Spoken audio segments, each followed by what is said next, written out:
সাথে ডেপুটেশনে মিলিত হয়েছি এবং সুনামুড়ার সাথে সাথে আমরা উদয়পুর করেছি ডেপুটেশন। সেম কলমতলা কর্তৃত্ব হবে, কৈলাসহর হবে। আমরা ডেপুটেশনের মূল উদ্দেশ্য হলো, আমরা প্রতি বছরই দেখি যখন আমাদের কুরবানির ঈদ আসে তখন একটা গোষ্ঠী এই কুরবানি ঈদকে কেন্দ্র করে সমাজের মধ্যে শান্তি শৃঙ্খলা বিনষ্ট করার চেষ্টা করে।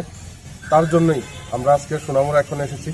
সুনামুড়া এসডিপি স্যারের সাথে আমরা কিছু ডেপুটেশনে মিলিত হয়েছি আমাদের প্রতিনিধি দলকে নিয়ে, এবং ডেপুটেশনের মূল উদ্দেশ্য ছিল যে এলাকাগুলি স্পর্শকাতর ওই সকল এলাকাতে যাতে পুলিশের টহলদারি, পুলিশের পিকেটিং থাকে তার ব্যবস্থা করে। এবং এসডিপি স্যার আমাদের কথা দিয়েছেন, আমাদের আশ্বাস দিয়েছেন যে সমস্ত এলাকাতে যে এলাকাগুলি স্পর্শকাতর প্রতিটা জায়গায় সেখানে উনি পুলিশের টহলদারি ব্যবস্থা করবেন।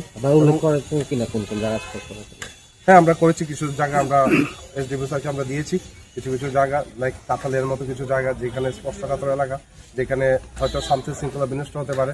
দেখুন, উৎসব যার যার, আমরা সেটা মানি, ধর্ম যার যার উৎসব সবার, সেই বার্তাটা নিয়ে আমরা মানুষের কাছে যাই। এবং আমরা যারা কুরবানি করবেন, যে সকল আমার মুসলিম ভাই বোনরা, আমরা মিডিয়া বন্ধুদের মাধ্যমে আপনাদের কাছে একটা বার্তা দিতে চাই, যেটা পুলিশ অফিসাররা আমাদেরকে বলেছিল যে এই বার্তাটা যাতে আপনাদের কাছে পৌঁছায়। প্রথমত, কোনো সরাসরি জায়গায় যেখানে দেখা যায় এমন কোনো জায়গায় আপনারা কুরবানি করবেন না, বা কুরবানি করার পরও অনেক সময় দেখা যায় যে অবশিষ্ট যে অঙ্গগুলো প্রত্যঙ্গগুলি থাকে সেগুলি যাতে সুন্দরভাবে মাটির নিচে অনেক নিচে যাতে দেওয়া হয়, সেটা যাতে ব্যবস্থা হয়। তাহলে কি হয়, দেখা যায় যে কুকুর, শিয়াল সেই পশুর হাড়গুলিকে তুলে নিয়ে আসে জনসমক্ষে, সেটা নিয়ে একটা কমিউনাল টেনশন সৃষ্টি হতে পারে।